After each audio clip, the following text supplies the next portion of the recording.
All right, everybody, let's play the music. The radical, fundamental principles of freedom, rational self-interest, and individual rights. This is the Yaron Brook Show.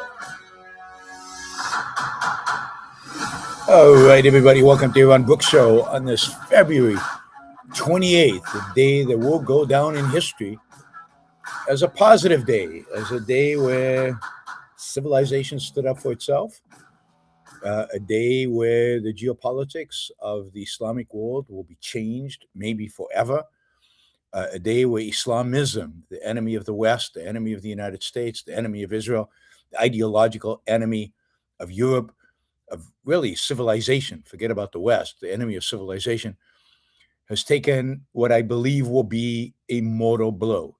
Now, how this all plays out in the days and weeks to come is still hard to tell. But one thing is for certain, Iran will never be the same. Khamenei, the supreme leader of Iran, is most likely dead. Israeli intelligence believes that they have seen the body being pulled out of the wreckage of his palace. Early this morning, Israeli planes bombed that palace with 30 different bombs. They flattened the place completely. Nobody who was inside survived. It doesn't matter how deep the bunker might have been. Nobody in that palace survived.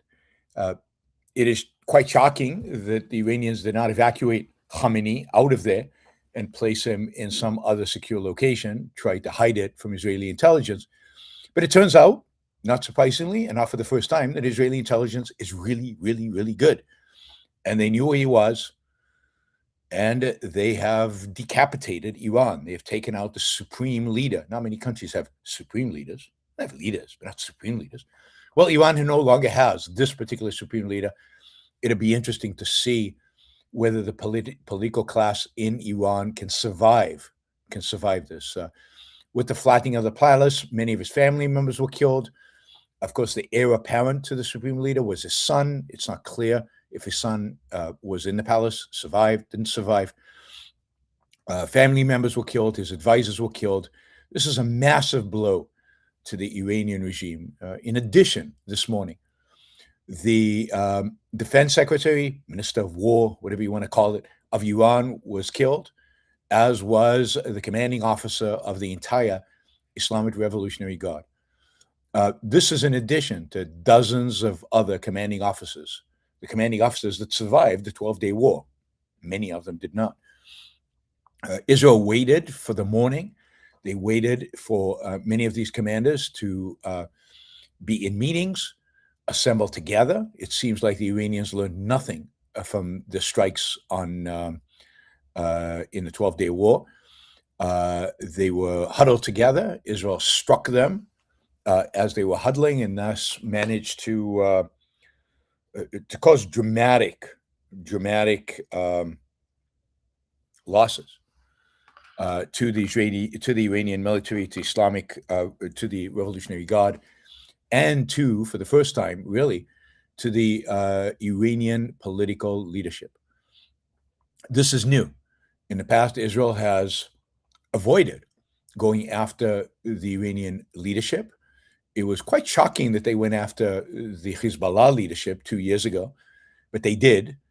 And they decided this round, I think with the support of the Americans, to take out the Iranian leadership. Note that most of the activity, as far as we can tell, most of the activity, at least from airplanes, is being done by the Israelis. The Americans might be taking out some port facilities. They might be focused on the Iranian Navy, both along the Indian Ocean side of things and in the Persian Gulf. Israel is the Israeli pilots are the ones taking out Iranian targets along the eastern part of Iran and the central part of Iran. They're taking out ballistic missile sites. They're taking out air defense systems, just as they did in the 12-day war. So far, there's zero indications of any kind of casualties or any kind of damage suffered by Israel. So far it's been a overwhelming success. It's going to take more than this to overthrow the regime. There are other layers of political leadership within Iran that need to be taken out. I think some of those were already attacked. I mentioned the defense secretary. Others are probably have probably died as well, but we don't have a lot of information about who and who might be replacing them, who might be in their stead. We will. So I anticipate this to last quite a while. Both Netanyahu and Trump have called on the Iranian people to ultimately come out into the streets and take over the regime, but not quite yet. They're cautioning that right now is dangerous, and that there's still more that the United States and Israel need to do in order to neutralize this regime and make it impossible for them to do anything once the Iranians decide to overthrow the regime themselves. But ultimately, this is going to take the Iranians doing the work to get rid of the Islamic regime and to replace it with something else. All right, 1 second. A few things to watch for. As with the 12-day war, I think I said this at the time, a key to success, a key to victory is, and to actual regime change, not just military victory, which I think is a done deal, but a key to actual regime change, to actually replacing the regime in Iran, is going to be whether units in the Iranian military decide to abandon the regime and side with the Iranian people. I think there's a chance that this will happen, but you need armed units who either leave the Islamic Revolutionary Guard, but more likely the regular military, and decide that the regime is over. You need a general or two to say, okay, enough is enough. We've suffered enough. We need to get rid of these people. Without that, it's going to be very difficult. You need somebody with arms in the streets, defending protesters when they go out back into the streets. You need somebody with arms on the ground to deal with whatever elements of the Revolutionary Guard decide to fight on and to fight to the death. Somebody is going to have to, have boots on the ground. America is not going to put boots on the ground. Israel is not going to put boots on the ground beyond the Mossad agents and potentially special forces agents that are there now. It's going to have to be Iranians. And the most likely of the Iranians is the military. That is the group that is the least politicized. They're all politicized, but that is the least politicized, the least Islamist of all the armed groups within Iran. That could be some opposition group. It could be the Kurds. It could be one of these others. But the reality is that none of those groups are probably positioned beyond the territory in which they are currently stationed in. And none of those groups are positioned to really dominate Tehran, for example. In Tehran, you need the military. So that's something to watch. If the military rises up, if the military sides against the regime, it's over for the regime. It's finished. And all you need is a few units. You don't need a large chunk of them, because even a lot of Islamic Revolutionary Guards will not fight at the end. But you do need somebody to clean out the real radicals. So the bombing will continue. The bombing will continue and to take out as much of the military assets that Iran has, and to continue to target political leadership to the extent that they can find them. Israeli intelligence is unbelievably robust. I mean, I was going to say miraculous, but it's not a miracle. It's hard work. But the ability of the Israeli military to identify where they're located, when they're in, when they're out, and to be able to target the most senior people within Iran for these attacks is really stunning. It will go down as the 12-Day War, and then now as one of the great intelligence feats in history. I think this is what gave the United States confidence to engage in this war, that they have on their side the kind of intelligence capabilities that the Israelis have. I don't think it's matched by the United States, even though the United States has intelligence assets in Iran. I don't think they match up to what Israel has in terms of their experience, knowledge, and familiarity with the people involved in the terrain. It's likely that by the end of whatever this is, the Iranian military will be completely decimated, its ranks shredded, and the political ranks will be demolished significantly. It turns out that Israel, in the first wave of attacks, used 200 airplanes. This is by far the largest single attack of the Israeli Air Force in its history, the most airplanes used all at once ever for Israel. This is a massive achievement. Iran is far away from Israel. Look at a map.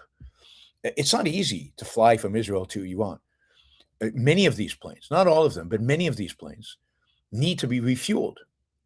Indeed, even the F-35, the standard edition American version of the F-35, would have to be refueled.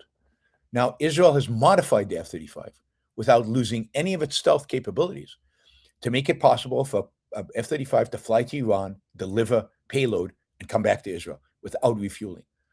But the F-16s, the F-15s that might be participating, all need to be refueled. So imagine just the sheer number of tankers that have to be up in the air. And here, I wouldn't be surprised if many of the refuelers were American tankers, not just Israeli tankers. But think of the just sheer number of tankers that have to be up in the air. Think of the logistics of coordinating 200 airplanes, flying over a relatively small space, the corridor from Israel to Iran, coordinating all of that, and then making sure they're all refueled and making sure they all get home safely. And so far, all of them, a home safe. Iran has launched 250 ballistic missiles towards Israel, and dozens of drones. The drones have all been shot down, as far as I can tell. The missiles have mostly been shot down. Some of them have made it, and there have been some hits on residential areas in Israel. I do not have numbers for casualties yet, but I'm sure they will be.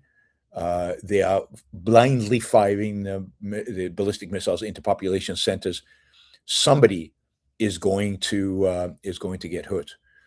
The United States is helping Israel shoot down the ballistic missiles, including my expectation. I don't know this for a fact, but my expectation is the USS Ford, with its anti-ballistic missile batteries, is helping. It's close enough to Israel to be able to influence and to be able to take down some of those missiles as they re-enter the atmosphere.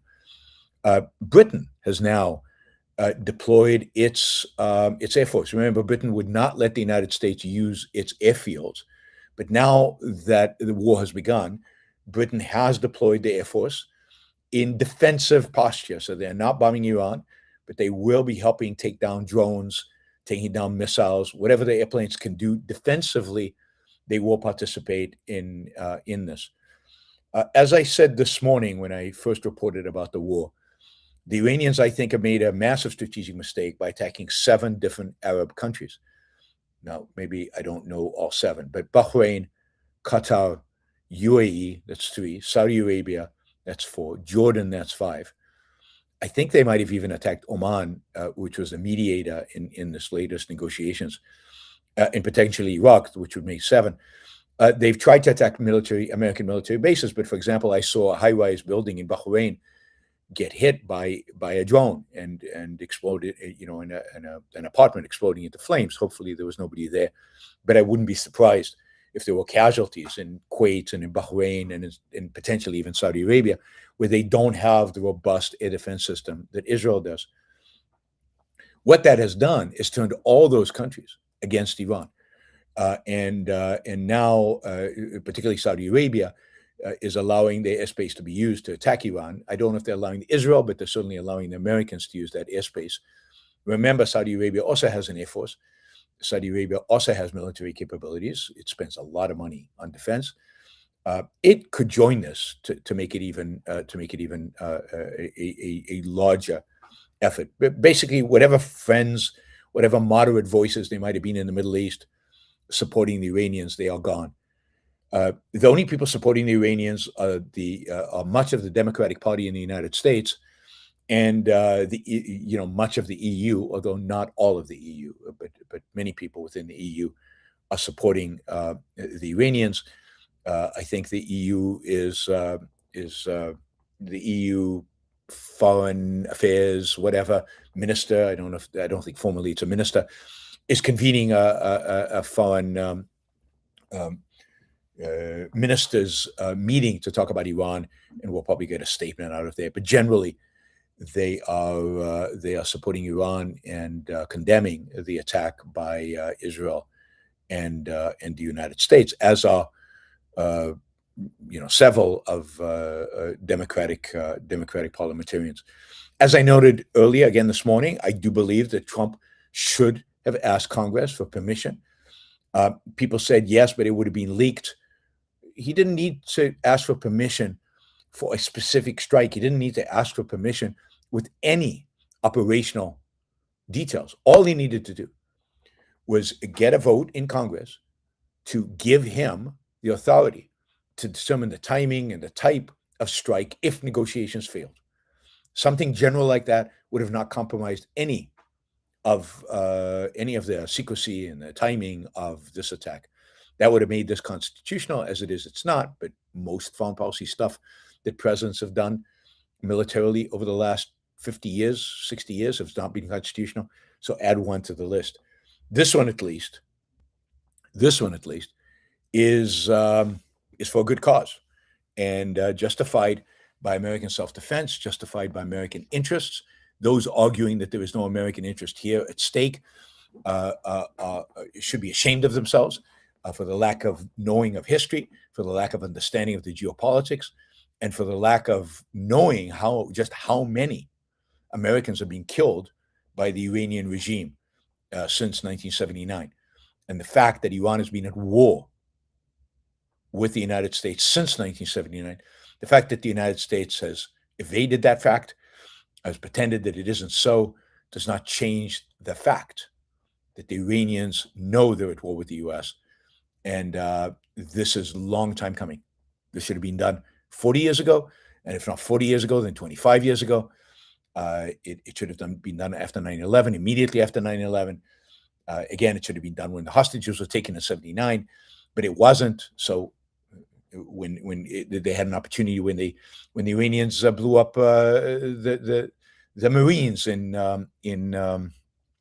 Beirut, or when the Iranians blew up again U.S. forces in the Kobar Towers in Saudi Arabia, Iran has been involved in attacking Americans, American troops, American intelligence assets, American citizens, just generally. For decades, the Iranians have been involved in funding terrorism against the United States. For decades, Iran is the number one Islamist funder of terrorism in the world. It should have been the number one target after 9/11. It was not. So we got to where we are today, October 7th, is a consequence of that, and so many American deaths, a consequence of the fact that America did not deal with Iran when it should have dealt with it. Or maybe now we're doing it. Maybe this will go down as the best thing, the greatest thing the Trump administration has done. Maybe this will be something that compensates for all the other, for all the BS that Trump is putting us, for all the evil that Trump is putting us through elsewhere. I mean, a number now of outlets are reporting out of Israel, all out of Israel, really, that Iran's supreme leader, Ayatollah Khamenei, has been killed by an Israeli airstrike this morning on Iran. That his body has been found in the rubble and is being brought out of that rubble. This is coming from Israeli media, Israeli sources, Israeli intelligence. It's coming all the way down from the Prime Minister's office in Israel. There's been no confirmation from Iran, and there's been no confirmation from the United States. All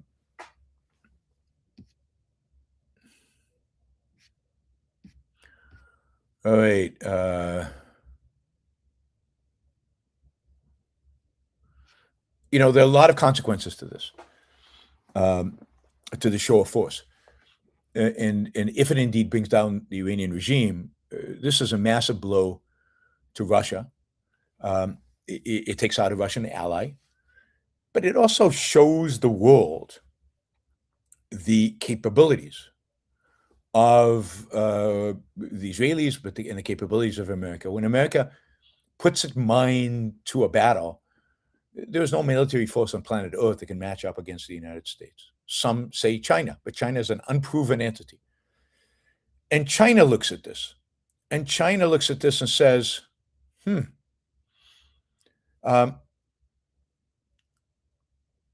we really want to match up against the United States? Do we really want to take them on? Do we really understand what's involved? I mean, the U.S., basically made completely impotent Chinese technology in Venezuela. Israel has made Chinese technology radars, defense systems against aerial attack. They made them irrelevant. What about the rest of Chinese tech, military tech?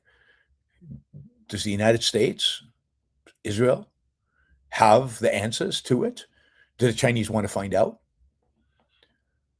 The United States standing up to a villain, the United States taking out a regime in a overwhelming, dominant, one-sided way as they're going to do here, that is sending a message to the Russians, is sending a message to the Chinese. I wouldn't be surprised if you saw Russia moderate its position about Ukraine in lieu of what's going on in Iran. I wouldn't be surprised if China decides that maybe they should wait with Taiwan. Maybe 2027 is too soon. Maybe this regime, maybe the Americans should be messed with. There's also this is a major signal to the rest of the world. Don't mess with Israel. Don't mess with America. And broader, don't mess with Western tech. Don't mess with Western weapon systems. Not when they are used properly and taken seriously. So this is huge. As I've said many, many times, the most important geopolitical event since the fall of the Berlin Wall, and even more important, maybe potentially than that. This could be the beginning of the end of the Islamist movement, the global Islamist movement. This will make a significant dent in their popularity, in their efficaciousness, in their funding. I mean, think of all the mosques, think of all the groups, think of all the funding that's gone into Islamist groups in Europe, in the Far East, in places like Indonesia, Malaysia, India, Pakistan, that have originated from Iran. And some would say, oh, they're just the Shiites. They only fund. No, they don't fund only Shiites. Hamas is a Sunni organization. And they were the prime funders of Hamas. Think about the fact that Hezbollah, once Iran is gone, is all alone. And then potentially, realistically, I think, the Lebanese government the Lebanese military will take on Hezbollah, defang it, disarm it, and then potentially you'll see a peace deal between Lebanon and Israel. Now, this isn't the end of Sunni Islamism. Turkey's still around, Qatar is still around, Syria is still around. But even for Turkey and Syria and Qatar, this will constitute a major blow, partially because this is an example of the West actually standing up for itself. The West actually saying, enough is enough. We will stand up to Islam. And if we do, when we do, to an Islamic regime, it's toast because you guys don't have a chance. You just don't have a chance. Consequences huge for the fall of this regime, and it certainly does look like this regime will fall. It's also quite possible that this is going to happen faster than what people are predicting. It's quite possible that this would not last weeks, but only days. I don't know that, but it's possible, particularly with Khamenei already dead, and who knows who else already dead. Does the next guy want to face Israeli missiles? Do the leaders of the regime really want to put their families, their homes, their lives at stake? How many of them already planning on fleeing, maybe tonight, maybe tomorrow night, maybe later this week, or maybe next week? This could be short. The mullahs could fall pretty quickly. Iran, within a week, could be free. I mean, think about what that does to oil prices. Suddenly, Iranian oil goes on the market. One of the reasons Saudi Arabia was so hesitant to support this mission was it's afraid of victory. Because even though Iran is a regional enemy to the Saudis, Saudi Arabia doesn't want so much more oil entering the world markets. But imagine Iran joining the world markets, not as a black sheep, but as a legit player and selling its oil on the general market. Prices will go down quite a bit. And the Iranians will want to sell. They will not want to play games to try to manipulate prices up. They will need to rebuild, and they will want to sell in order to rebuild their society. So while oil prices might go up on Monday because of the uncertainty involved, oil prices could go down quite a bit in the days and weeks to come. Again, this puts pressure on Russia, which gets all its revenue from oil sales. It gives a discount anyway already. Imagine if oil prices are plummeting, the kind of discount they will have to give at that point. So, yes, I think that that this might be much shorter than people expect. By the way, Reuters and Axios are now also reporting that the Iranian supreme leader has been eliminated. So it seems like this is confirmed, and maybe not by the Islamic regime, but by pretty much it seems like the mainstream media, based on reports from Israel. All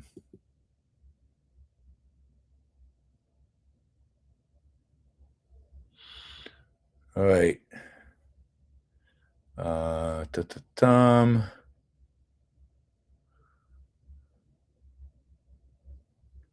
Yeah, Netanyahu has said that it's highly likely that Khamenei is dead. Now, I don't think it's over, because certainly a new supreme leader could be appointed immediately.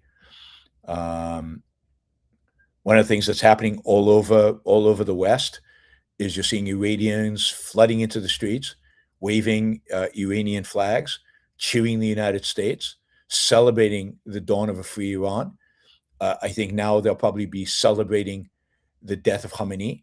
I think Iranians all over the world can sense that this is the end of this regime. Let's see, what else?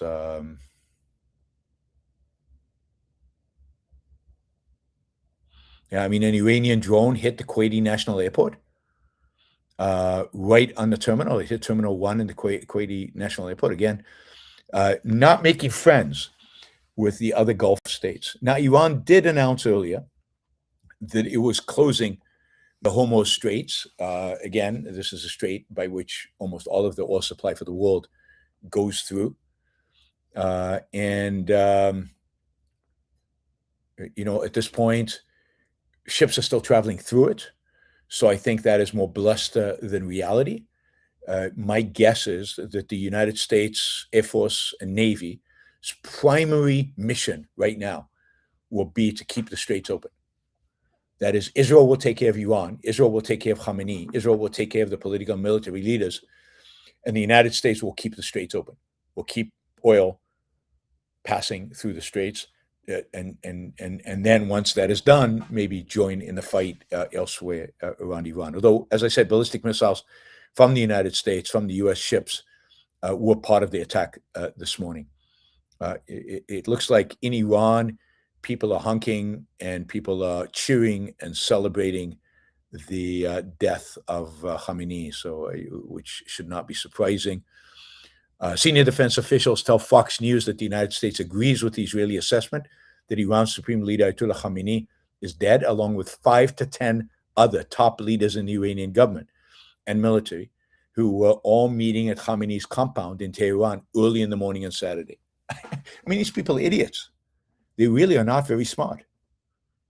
I mean, you're facing an attack from Israel and the United States, and you all get together and have a party or a meeting. There is Zoom. Now, maybe Zoom is not secure enough. Well, meet in a bunker somewhere else. Don't meet where everybody expects you to meet.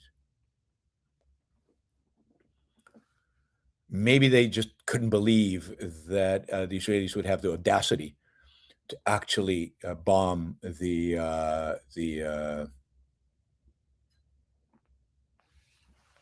palace of the compound of the supreme leader. They should have learned by how Israel dealt with Nasrallah and Hezbollah. Let me see what else is happening. Right. I mean, the left is going ballistic about how awful this is. Oh, you know who condemned the war immediately, right off the bat, was Tucker Carlson.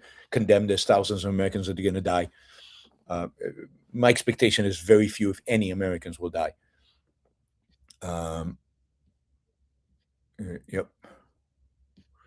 So it is true, Khamenei is replaceable, and it doesn't mean the automatic death of the regime.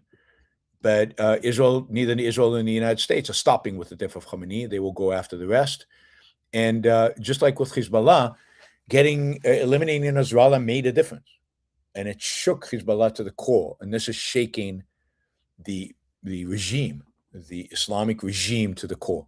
Whether they recover or not is a different question, but it has shaken the regime to the core. Yeah, a bunch of people on the right are like hedging. Matt Walsh has already come out against it. Michael Knowles is hedging.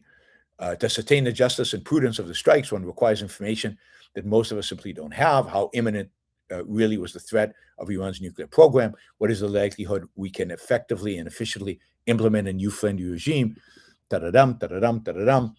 But that is the right. That is the right that will not, refuses to support a war outright. So both the left and the right in America today Matt Walsh condemning the attack.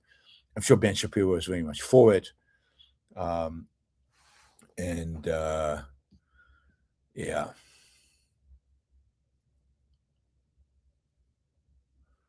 All right. I mean, the reality is that if the Straits of Hormuz actually closed, and it looks like oil has spiked 12% just now, since the Iranians announced that they were closing the Straits of Hormuz, although it doesn't seem like it actually closed. Oil went up 12% just in that 1 hour. Most of that oil is going to Asia. Most of that oil is going to China. China's not going to be happy with the closing of the straits. The United States doesn't care that much. We are self-sufficient oil-wise. It is mostly Iran. Mostly China. 90% of Iran's oil go to China, and Iran has to export through the same straits as everybody else. So it's going to be interesting whether they can close the straits or can't close the straits. Oh, there's a good meme over there with the Iranians dancing and celebrating freedom for Iran and everything. Tucker Carlson, Megyn Kelly, Senk, the leftist, and Ilhan Omar all sitting there, bawling their eyes out, crying and depressed because the Iranian regime has collapsed.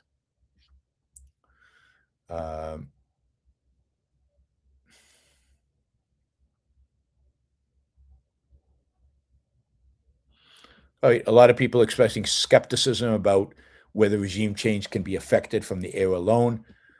I think it can be, particularly given the number of Iranians aligned against the regime, the people. I do think elements of the military will break away and side with the Iranian people and help overthrow this regime.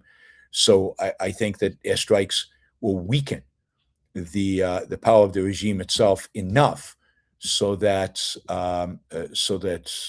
you will get regime change after all.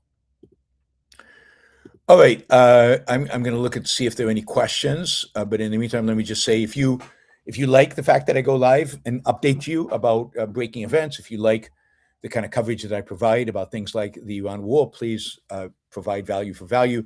Trade with me, show your appreciation. The chat on YouTube is open and available, and you can easily make a contribution to the Yaron Brook Show on the chat. You can also ask a question through the super chat. I did half an hour earlier today. This show will be over an hour, so please consider supporting my time, research, and actually the delivery of the message. So I know we have a lot of viewers right now, a lot of people who maybe don't typically listen on YouTube. This is a great opportunity for you to show the appreciation for what I do. Click that $ on the chat and make a contribution or ask a question. Let's just go through some of these quickly. There are not a lot of them, so we'll go through some of them. Thank you for all the stickers. Jeremy, thank you. Let's just do the stickers quickly. Jeremy, Letty Cook, Greg, Seaweed, who else? Andrew, thank you guys. Really appreciate all the stickers and the support. Keep them coming. We're way behind on the kind of our targets for an hour show. Johnny asked, thank you for the time you continue to spend reporting on these events. My pleasure. Thank you for listening, and I appreciate the support. Stephen Katz says, do you think birth tourism is a problem? No, I don't think so. It's minor. It's a small number of people. Who cares? You have more American citizens. Why is that a bad deal? Ultimately, they'll come and live in America. They won't want to live in the countries that they're from, and we'll get more American citizens. How is that bad? So no, I don't think it's a problem at all. I don't see what the issue is. I see why it offends people, but you really shouldn't care. Ollie, value for value, sending support. Appreciate that, Ollie. Thank you. You guys should also be like Ollie. Value for value, send support.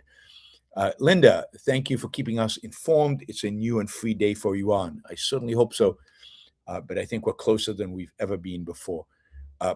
Parker, thank you for the sticker. Jennifer, thank you for the sticker. Really appreciate it. John, thank you for your timely reporting and fascinating insights. Thank you, John. Stephen, do you think a person who inherited $10 million from his parents needs philosophy to live? Yes, absolutely. I mean, not to survive physically, but to thrive as a human being, you absolutely need philosophy. What do you do with the $10 million? Should you go work? How are you going to spend your time? Should you be productive? Shouldn't you be productive? Should you just hang out at the beach? Should you be a playboy and sleep around with lots of women? Is your mind efficacious? Can you achieve any values using your mind? You don't need to work in order to feed yourself, but you need to work in order to provide spiritual values for yourself. I mean, a million questions. All the questions that are relevant in philosophy are relevant whether you have $1 or whether you have $10 million or $100 million, or whatever you want, $1 billion, doesn't matter. Indeed, not only people who inherited it, people who've made the hundreds of millions of dollars, often you find don't find meaning in life, don't know what to do with their life, don't know what to do with their time. They don't have to work anymore. So what should they do? What should their politics be? What kind of charity should they do?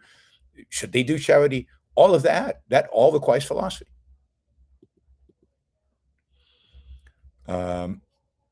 Upton, what's it going to take to translate Rand's work into Farsi and mass distribute it in Iran?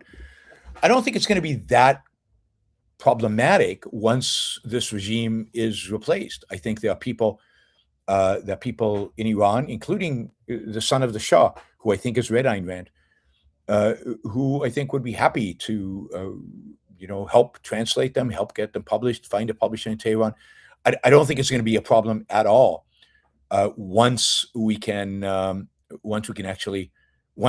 this is achieved, once freedom in Iran is achieved. I don't think getting Ayn Rand translated and published in Farsi is going to be problematic. Once it happens, we can start working on it. It's only the only two major languages in the world that Ayn Rand's books are not translated into are Farsi and Arabic. And Farsi would be a huge, major moment in history if they got translations. Mirko, thank you. Bravo, Yaron. Great day in history. Ciel from Mirko in Modena. Thank you. All right, Michael, thank you for the sticker. Tony, thank you for the sticker. Espen, thank you for the sticker. All right, Stephen also asked, if you found $100 on the ground, would you pick it up? Yeah, I'd even pick up 20, 10, 1. I'd pick up, yeah, if it's on the ground, why wouldn't I pick it up? Absolutely, I'd pick it up. Ryan, cheers to the end of the Iranian Islamic theocracy. Thanks for all you do. Best wishes to the Iranian people. Should we help them write their constitution? If they ask, it would be great. Since we won't have boots on the ground, I don't think we can force the issue.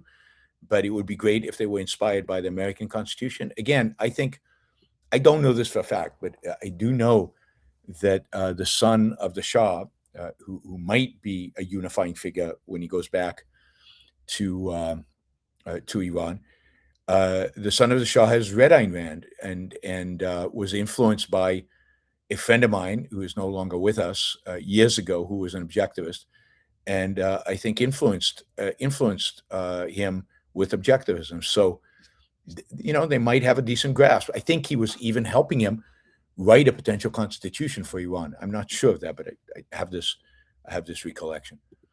Let me just see. Jennifer says Tel Aviv was just bombed, so let's take a look at my Telegram channels and see what they're saying about a potential attack in Tel Aviv.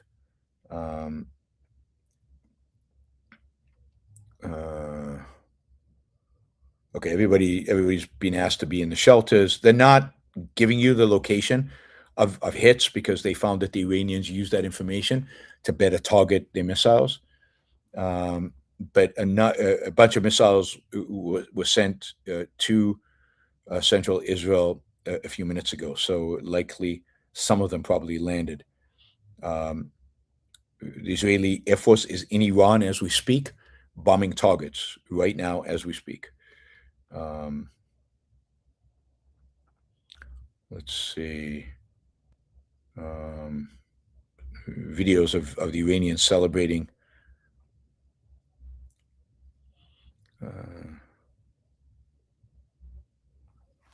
All right, let me just check another source of what is going on.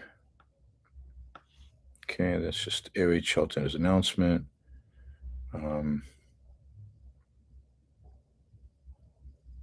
Okay, we've got a list of the people who've been assassinated. The head of the Islamic Revolutionary Guard. We said that. The lead advisor to Khamenei with regard to security issues was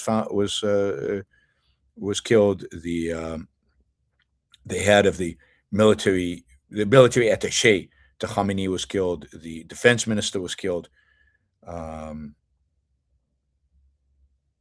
This fund, I'm not sure what this fund. And then the head of the one of the heads of the intelligence departments was killed, as well as some of the intelligence people. The head of the equivalent of the CIA were killed as well. So significant decapitation earlier today. All right. Yeah, videos of people celebrating in the streets in Tehran. Pretty amazing to see that as the bombing continues, people are actually out there celebrating. All right, Neo says, it seems like the only countries to ever take action on anything are the United States and Israel, while Europe stays weak. It's my understanding that U.S. would take a seat due to its senseless wars, but Europe has no excuse. Well, I mean, it has no excuse, but Europe has no moral backbone. It won't criticize the Islamists in its own midst. It won't criticize Sharia law. It is completely 100% bought into, the notions of multiculturalism and moral relativism. It will not stand up for itself. Now, it's doing a decent job standing up to Russia and supporting Ukraine.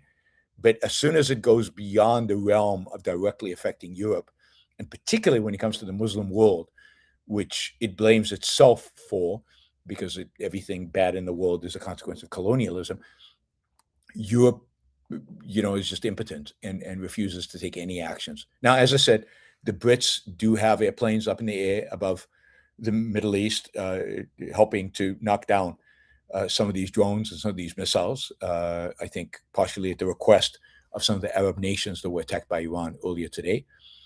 But overall, Europe is unbelievably weak, and pathetically so, really.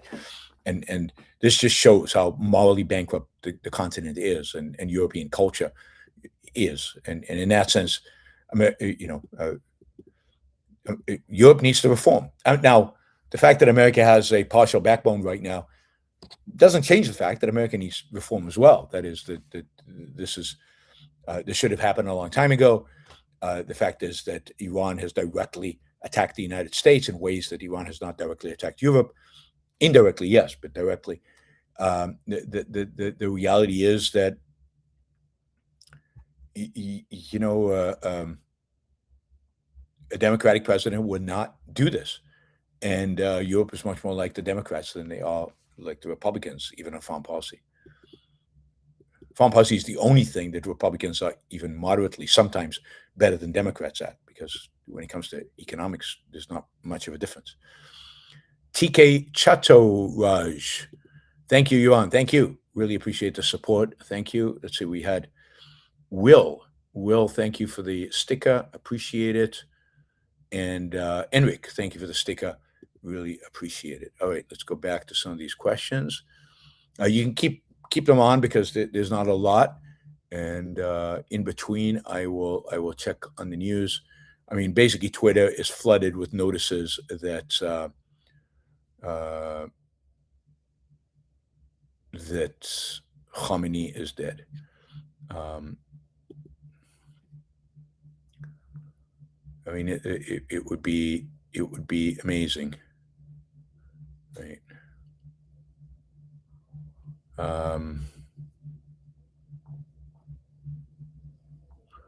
Just looking.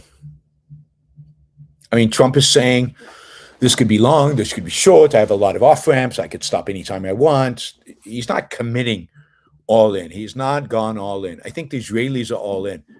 I don't think the Americans are, and I wouldn't be surprised if there was some initiative by the Iranians to try to go back to the negotiating table. I hope Trump resists that, and that it allows, if America won't do it, at least allows Israel to finish the job.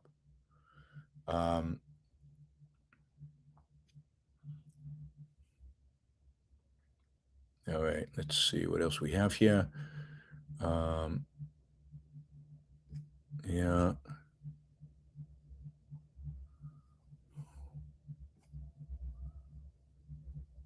All right. I don't see any big news coming out at this point.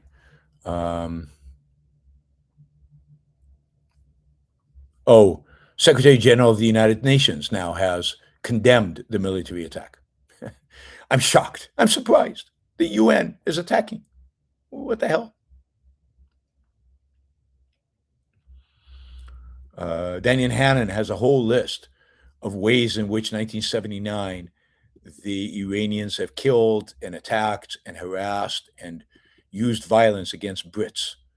So there's a whole list. So even the Brits have reason to engage with the Iranians and see regime change. Even they have been attacked and killed by the Iranians.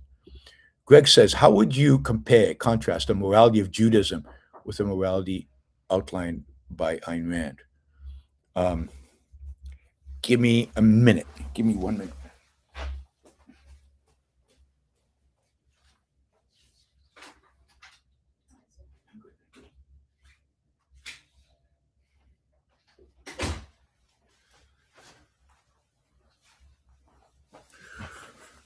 turn down service in my hotel. All right.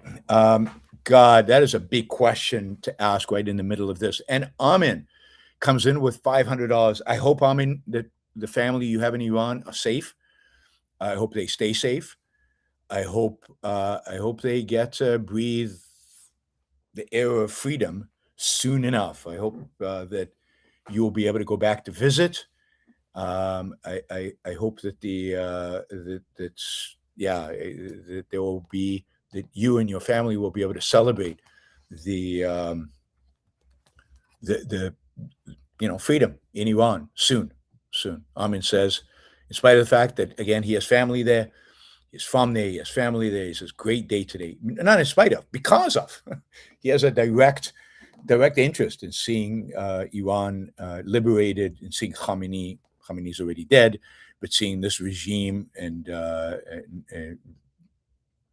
buried in history. Okay, let's go back to Greg's question. How would you compare, contrast the morality of Judaism with the morality outlined by Ayn Rand?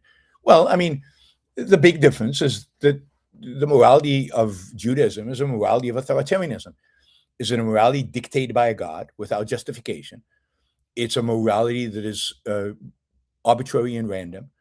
It's a morality that does not have much to say positively about how to live your life. It has lots of commandments on dictating how you should live, even to the point of what you should eat and when you should eat it, and all of that kind of stuff. 600 and something commandments. But morality for Judaism is commandments. I think the morality of Judaism is less altruistic than Christianity. It doesn't have Jesus dying for all of our sins. The morality of Judaism is not quite as sacrificial and altruistic, but the morality of Judaism is still a religious, top-down, authoritarian morality. Ayn Rand's morality is a morality consistent with human nature.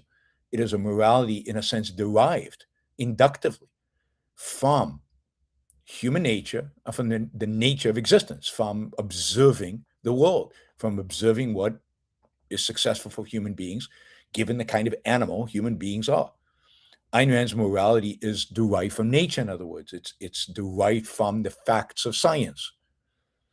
And as such, it is tuned to human life.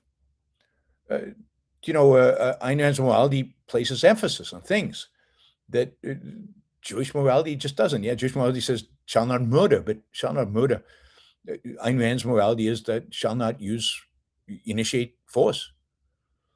One should use force only in self-defense, for example, which is a much broader concept. There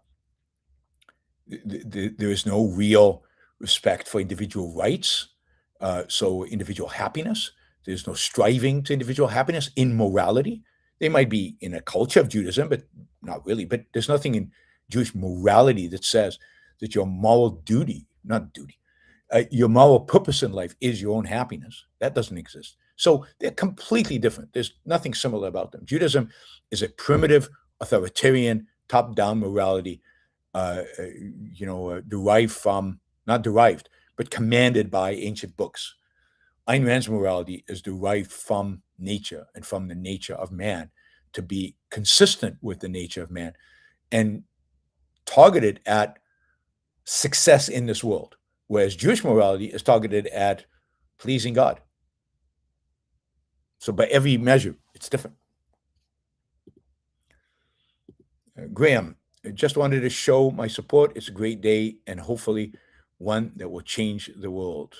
It certainly looks like it's going to. Michael, as awful as Trump is, I highly doubt Kamala administration would engage in toppling the Iranian regime. Absolutely would not. And indeed, Kamala has already come out to denounce this attack. So as you say, as awful as Trump is, this is something he's done right, and that a Democrat would not have. But I will say this: I do believe that a Nikki Haley government would have done this. A Nikki Haley administration would have done this. I think that many of the people running in the primaries against Trump, DeSantis, and many of the others would have done this. So I don't think this is uniquely Trump. I think any of the Republicans could have beaten Kamala, and any of the Republicans would have sided here with Israel in this attempt to topple the regime, given everything that's happened and given everything that's led up to this point. All right. Thank you guys. Really appreciate all the support. This is great. And again, thank you again to Amen and good luck with everything. And again, hope family is safe. Roman, should political parties be treated like unions by the law, freedom of association, but no legislative privileges? I don't know. It sounds right, but I don't know. I don't know the details of what you're talking about. I'd have to know more about what all this means, legislative privileges and freedom of exactly what that means. I don't know. Certainly freedom of association, but I don't know what legislative privileges mean. Starjet, Amen and Hallelujah. The big bad wolf is slain. One of them. We'll see if the whole regime will be toppled. Justin, watching the news and I don't see an arsenal of bombs dropping. Will strikes intensify? If they don't, is it a concern that this military action isn't enough to flatten IRG? No, I don't see. I don't know what arsenal of bombs you're talking about. You mean from Iran, or do you mean from the United States? I don't know. I don't think you're seeing anything. I don't think the news is reporting on anything significant. You've got cameras maybe in Tehran, but there are bases and military depots and places all over Iran that are being attacked. You're seeing a fraction of what is actually happening. There are naval bases, there are naval ships that are on fire that you're not seeing a video of. I also think that this is day one, and this is almost all or mostly Israel, some America, but mostly Israel. They haven't brought in B-2s, they haven't brought in B-52s. Maybe they won't. I don't know. I don't know what the United States is planning overall here. They could have flattened Khamenei's compound with a B-2, and yet they chose to drop 30 bombs from Israeli fighters instead. So I don't know what the plan is. I don't know how much of the American arsenal is going to be used. It's certainly, I think, are going to deplete the Israeli arsenal. They'll drop everything they have. But look, I guess I don't know what you would expect to see on the news. How many bombs? Israel bombed 500 different targets earlier today. They're bombing right now, more targets. What more? I'm not sure exactly what more you want. Now, it would be great if America fully participated and went all in and made this quick and decisive, and it didn't drag out, but it also might drag out for days, weeks, probably not months, but potentially weeks. They'll have to figure out every last Islamic Revolutionary Guard base. They'll have to figure out every stockpile of nuclear material, every stockpile of ballistic missiles, every regime leader will have to be hunted down and killed from the air, which is not easy. But no, I don't see any problem with the number of bombs being dropped. It's where they're being dropped and what they're being dropped and who is getting killed. Stephen Katz says funding wildfire. I don't think wildfire is here. So, I appreciate that. Thank you. Maybe you're funding me for future wildfires. Harrison, A Million Amelias is another great song, AI song, great new AI song. Don't know who made it, but it's awesome. Music is about to become so cheap and plentiful. Yeah, I wonder what happens to musicians as that happens. Interesting. Excellent, Mike. How likely is it that Turkey will fill the Islamist vacuum left by the fall of Iran's mullahs? Currently, do they significantly export Islamism like Iran and Qatar? Nothing like Iran and Qatar. And to a large extent, the reason is that Turkey is not a rich country. Turkey has no oil reserves. Turkey has a difficult economy. It's been fighting inflation and very high interest rates for a long time. It doesn't have the kind of population that is so rabidly Islamist that they are willing to be poor in order to fund all these Islamic organizations all over the world. Much of Turkey's population, a significant portion of Turkey's population is secular, in spite of the fact that Erdogan is an Islamist. The rest of Turkey is not. And he can only do so much. He can only do somewhat. Now, he can do a lot of damage, and he's very influential in Syria right now. But he doesn't run Sharia law. There's no Sharia law in Turkey. Turkey is not exactly a model Islamist state, whereas Iran was. This is a key point, an important point I should have made earlier. By Iran falling, you've basically got the one Islamist state, other than the Taliban in Afghanistan, the one country run by Sharia law, the one country dedicated to Sharia law, the one country that is constitutionally Islamist and in every way manifest Islamism, the way they treat women, the covering of their hair, the way they treat music, all of this. This is the one country in the world that is dedicated to this. And it falls. That sends a signal to the entire Islamist movement. It sends a signal to other countries that might think of being Islamist. And no other country can really replace it without becoming totally Islamist. And I don't think the Turkish people would stand for that. I don't think they would tolerate it. So, no, I do not think Turkey can fill in that gap. It will try to some extent, but it's nowhere near as influential, nowhere near as powerful, and nowhere near as committed to Islam, which is what you need to fill in that gap. All right, Harrison, I've got a song, Recursive Revolution by Feed Rate Command, inspired by what you said about a new AI-driven industrial revolution that we're living through today. It comes out next Friday. Cool. Check it out, guys. Feed Rate Command. Feed Rate Command on Spotify. Okay, Michael, what is Trump's thought process with this attack? He just likes exerting power, part of it, yes, or he sees real economic opportunities in opening the Iranian market. I think both. I think he sees opportunities to lower the price of oil, which he's very much focused on. I think he sees opportunity to flex muscle, which I think is important to him. I think he also, this shows him as a strong leader. He likes that. And it diverts attention from his problems. He likes that. I think he thinks it's cool to be strong and flexing muscles.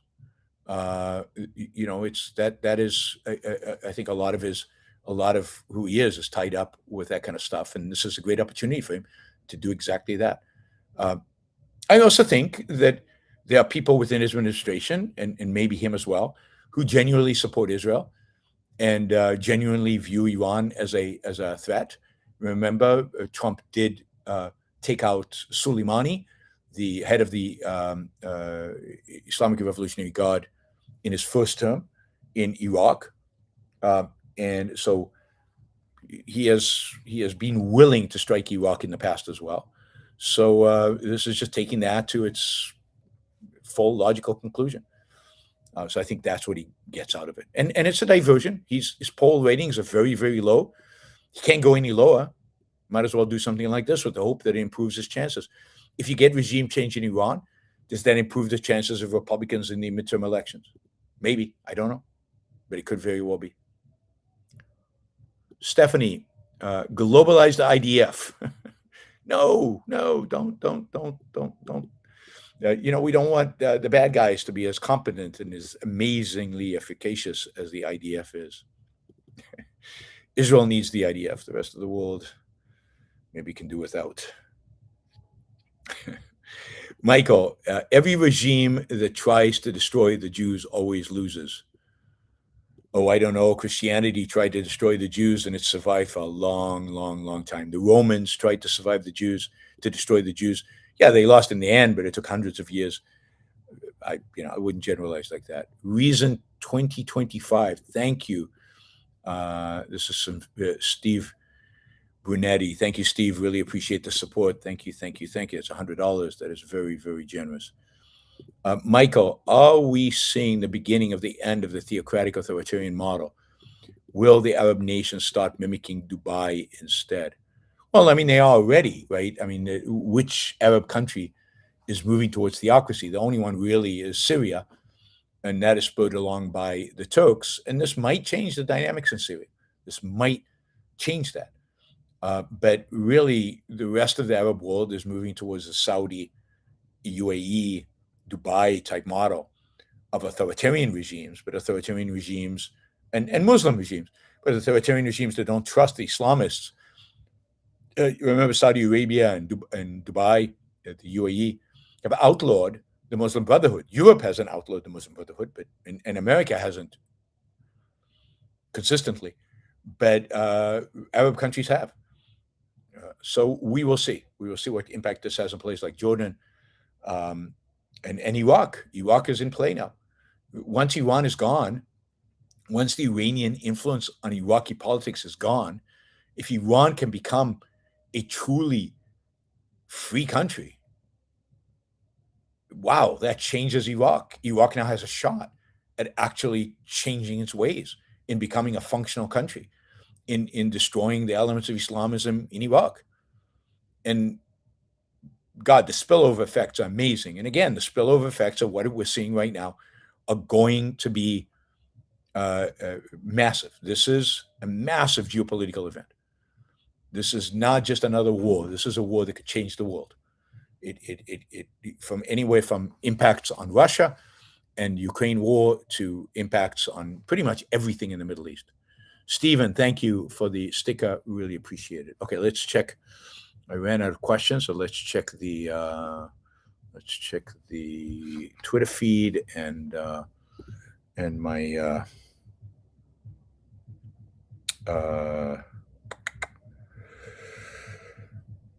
my Telegram accounts.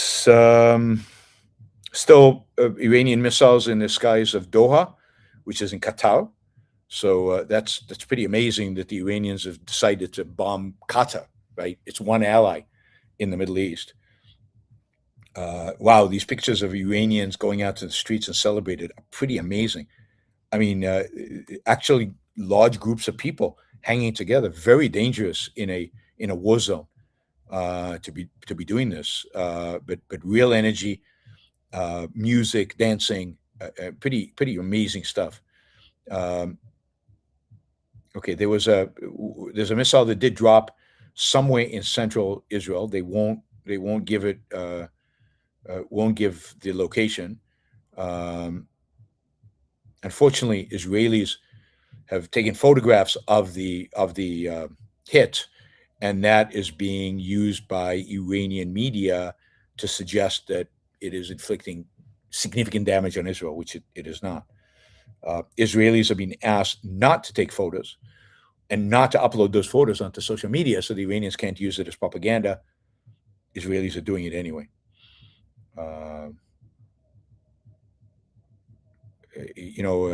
Celebrations in Iran, not just in Tehran, but in other cities as well.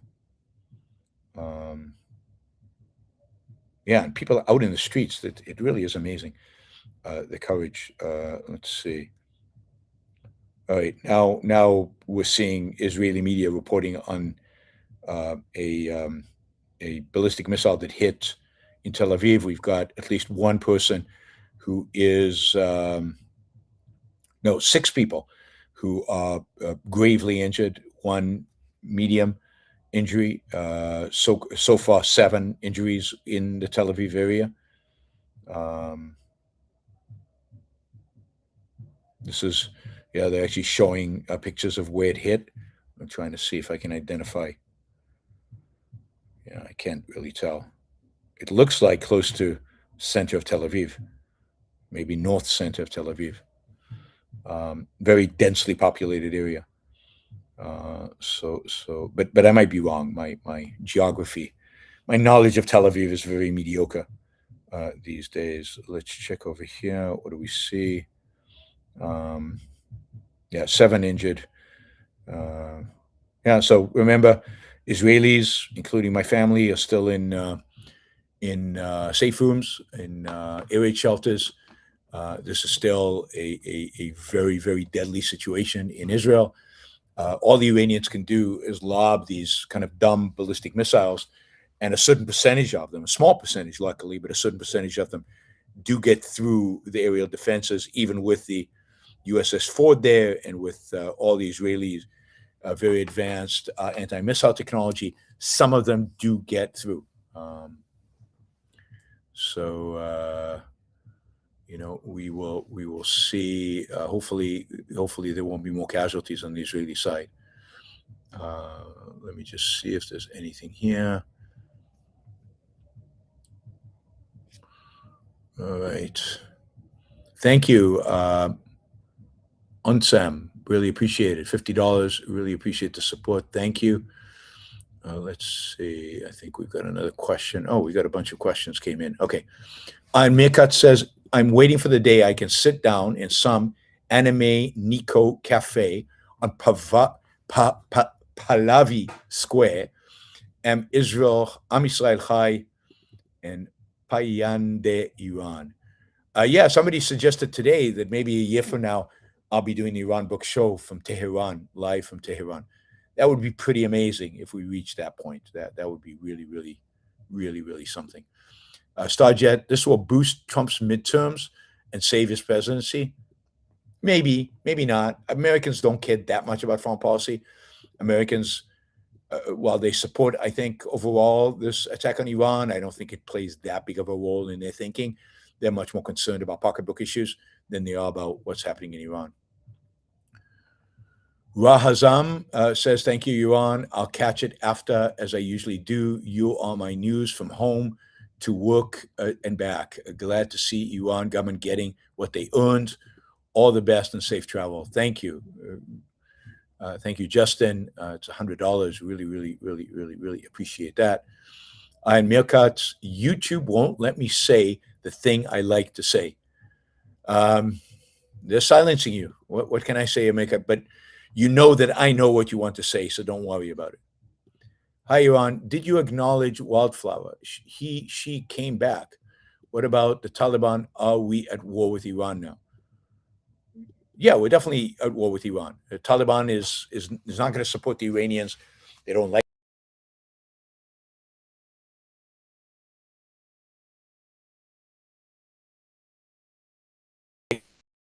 conflict. Iran is very limited in what they can actually do. We are bringing war to Iran. So yes, the United States and Israel are at war with Iran. I did not see Wildflower. Where is Wildflower? Was she here early? I'm looking through the chat to see if I can find Wildflower. Wildflower is a student who attended my talk yesterday at a high school here in London, and then showed up on my feed, showed up in the chat yesterday, asking questions about capitalism. But I don't see Wildflower here. Maybe I'm missing, but yeah, I mean, it'd be great if I got another follower from that talk in the school. I got two other students from the school are now linked with me on LinkedIn. So whatever I did yesterday in the school had some impact on people. This is good. This is good. Thank you, Stephen. Paul Ferris, they showed Trump's war room after his last speech. It was absent of Vance, but Cruz was front and center. Interesting. Yeah. I mean, Ted Cruz would be much more pro this. Vance was anti. Vance was against this, as was Tulsi Gabbard. Tulsi Gabbard was not supportive of this attack. So the more MAGA, more new right, more national conservative types, Vance, against this. Although Marco Rubio, who's becoming a national conservative, is very much for it. But Cruz is very much would be very much for this attack, to his credit, versus Vance, as compared to Vance. Yes, it's me corrupting the youth, Nick. Constantly out there in the world trying to corrupt the youth. We'll do some more of that corrupting on Monday. All right, let's see. Yeah, they're now former chairman of the SPAN. What is that? Yeah, we've got lists of people now being reported as having been eliminated in the airstrikes earlier today, and I'm sure those lists will get updated even more over time. All right, let's see. Yeah, I mean the pictures from this one's from Dubai International Airport. I think before we saw Kuwait International Airport. I mean, they really hit the airports, and there's real damage. Again, not making friends among the Arab world.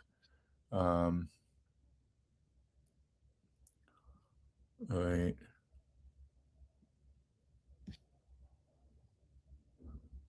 Yeah, the chairman of the Organization of Defense of Innovation and Research, the SPND, has been killed, and the former head has been killed. By the way, Israel attacked the home of the former president Ahmadinejad, which is interesting that they're also attacking former um, leaders of the Iranian regime, maybe to prevent those people from replacing the current leadership. Yep.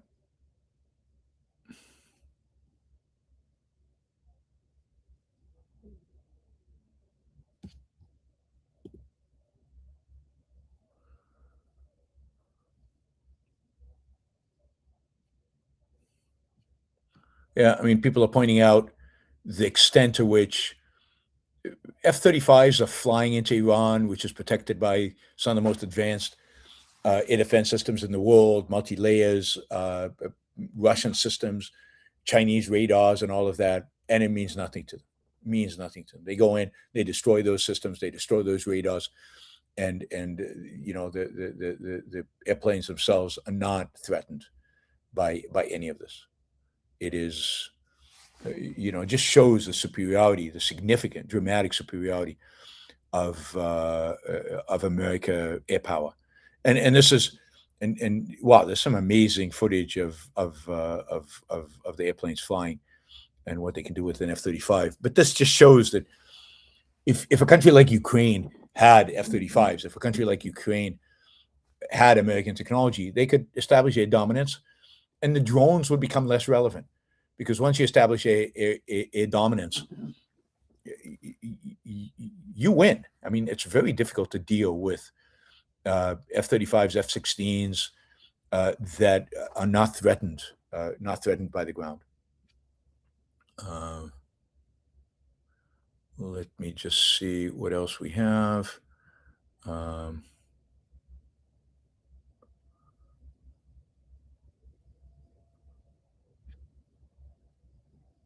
Okay, downtown DC. There are pictures of downtown DC. Hundreds of Persians outside the White House celebrating the ouster of the Iranian regime.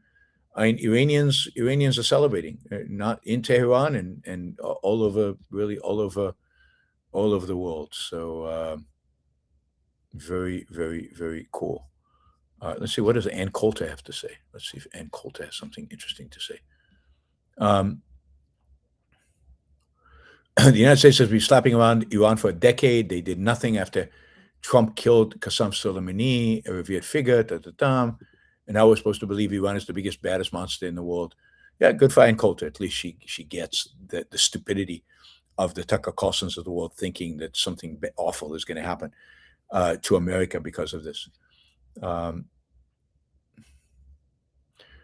Ian Berman writes, American and Israeli military escalation dominance is the most important geopolitical story in the Middle East post-October 7th. No ability of Iran or its proxies to counter strikes against them, and nobody willing or capable to support them outside the region.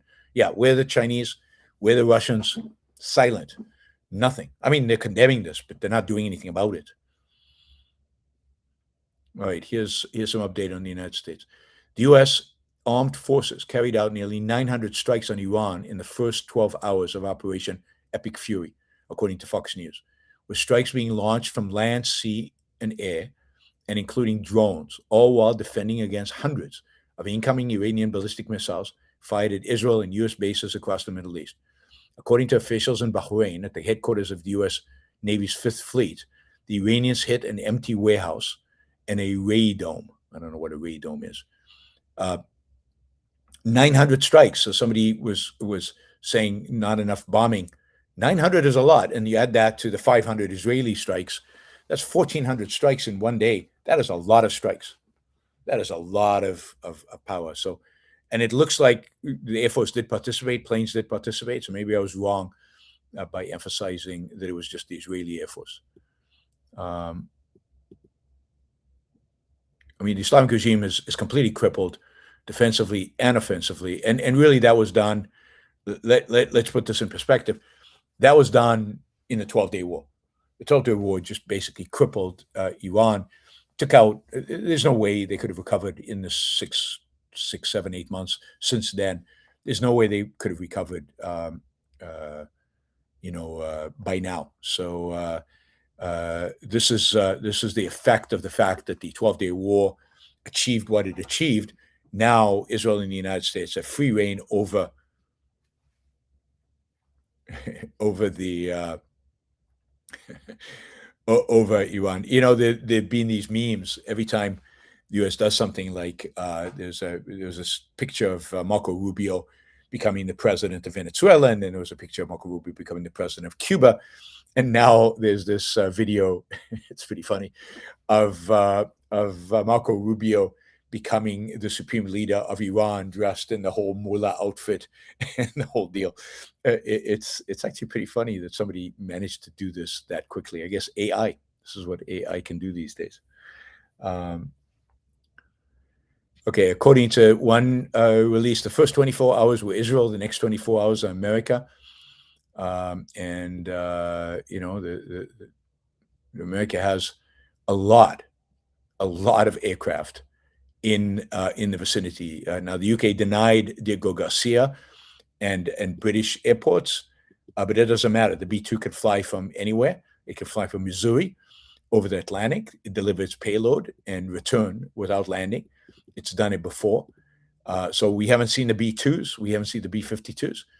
And there's still a lot of F-35s, F-15s, F-16s that are ready to launch from various airports around the Middle East under U.S. control that will be hitting Iraq in the days to come. All right. Let's see. Yeah, Dave Smith is complaining, bitching and complaining. With Iran defeated, he'll have a lot less to talk about. And of course, he's one of these people that predicted massive American casualties and all of these things. Here's Andrew Fox, who I'm going to be interviewing in a week, I think, on my show. Two things can be true at once. This is a major shock to the Iranian regime. It is also the start of a conflict that may last far longer than the opening headlines suggest. Again, it could go either way. A quick history check. Kosovo's air campaign lasted 78 days and ended only when a credible ground operation loomed. Libya ran 221 days and relied on organized rebels with outside backing to finish the job. Iran is bigger, tougher, and structurally harder to break. My full day one recap is up now. Okay, so he's got a recap. I will read it later and see if there's anything of value to report to you guys. I'm sure there will be. He's an interesting commentator. All right. We will see. We will see how long this takes. It could go fast. It could go slow. I just don't know. Yeah, I mean, I don't have the ability, given the tech I'm using right now, to show you the images from Tehran of people celebrating, but you should check them out on Twitter if you can. All right, let's see. Do we have additional questions? Just a few additional questions, and then I think we'll call it a night. Dan.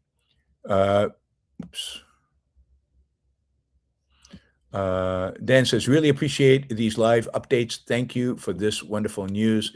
Thank you, Dan. I appreciate it. NYK, just tuned in, studying for a big exam, so can't be as involved, but had to hear your take. Part of what makes me so mixed about Trump, this makes the world a significantly safer place. Well, once it's done, once the regime falls, absolutely, unequivocally. Wow, $200 from Chad. Thank you, Chad. Chad writes, a babysitter we use fled Iran long ago, worried her intelligent daughters would get murdered by the regime. Yeah. One is now a medical researcher. Never seen her happier than today. Yeah. She said her family there is in the streets dancing, even while bombs come in. Nice to see a little justice. Absolutely. I mean, this is terrific. And again, let us not, I hope the Israelis and the Americans do not betray this Iranian happiness by cutting it short, by not finishing the job. This job needs to be finished, even if it takes 78 days. Whatever it takes, it needs to be finished. And again, I'm hopeful that units of the Iranian military will turn against the regime. That is the real hope. Let's hope that the Mossad and the CIA and the son of the Shah, all using whatever influence they have within Iran, to get people to turn against this regime, to turn the generals against the regime, and to manifest the regime change on the ground in Iran. Ian, is Trump and team running this from Mar-a-Lago irresponsible? I doubt it.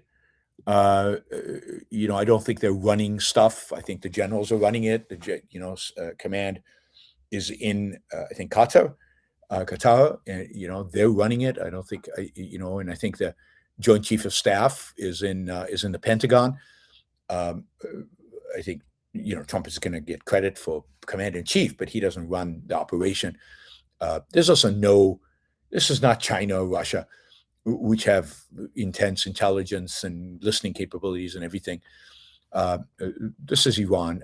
I don't think there's anything really to worry about.